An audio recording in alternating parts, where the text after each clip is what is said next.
Bonjour et bienvenue. Nous allons vous présenter à travers quelques séquences les principales notions du marketing.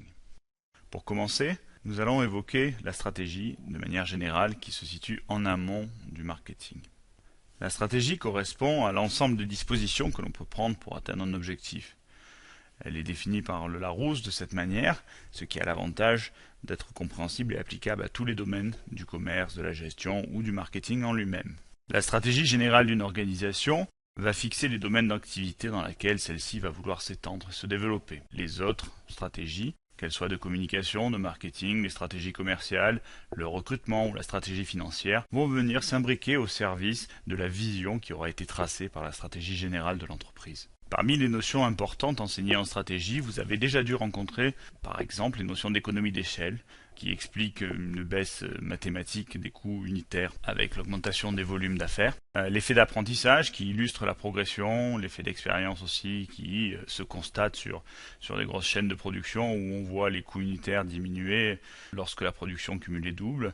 Vous avez sans doute entendu parler aussi de synergie, une notion que l'on retrouve également en sciences humaines, qui consiste à définir une équation fausse, 1 plus 1 égale 3. Autrement dit, en regroupant deux activités, nous allons générer plus de performance que la somme des deux prises séparément. Cette stratégie et ces notions fondamentales expliquent notre tissu industriel où des grands groupes se concentrent pour mutualiser au maximum les ressources et pour tirer un maximum de profit au détriment notamment du nombre d'emplois créés. Parmi les notions particulièrement intéressantes que l'on rencontre en stratégie, et parfois même en marketing lorsque l'on étudie le produit, nous avons la notion de cycle de vie. Celle-ci vient de l'observation qui est faite sur les marchés qu'à chaque période donnée de la vie du produit ou de l'activité, on retrouve les mêmes problématiques. En effet, à sa naissance, en phase de lancement, nous proposons généralement des produits qui sont à des tarifs élevés et nous profitons de l'absence de concurrence pour les faire adopter par ceux que l'on appelle très justement d'ailleurs les early adopters ou en français les pionniers. S'ensuit en règle générale une phase de croissance où les premiers concurrents arrivent et là où l'entreprise doit commencer à se différencier. Ensuite arrive une phase de maturité pendant laquelle les concurrents commencent à personnaliser les divers produits, la publicité est importante, chacun essaie de donner un positionnement spécifique, notion sur laquelle nous reviendrons un peu plus tard.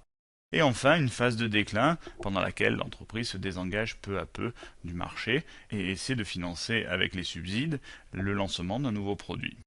C'est également dans le chapitre de la stratégie que nous allons retrouver les célèbres matrices empruntées aux gros cabinets de conseil et de gestion. Parmi les outils de visualisation des politiques et des diverses activités de l'entreprise, on va retrouver la célèbre matrice du Boston Consulting Group, la matrice du BCG, que vous pouvez voir ici, ainsi que le mode d'emploi qui va avec. Cette matrice permet de positionner des produits en fonction du taux de croissance du marché sur lequel ils sont et des parts de marché relatives, ce qui signifie des parts de marché de la firme par rapport à ses concurrents, et cela dans 4 grandes catégories en fonction de la force de la croissance du marché et de la part de marché relative obtenue. L'idéal pour une entreprise étant d'avoir un maximum de produits ou d'activités en vache à lait qui sont très génératrices de cash et qui permettent d'obtenir des ressources pour financer la croissance des activités dites stars ou vedettes en français.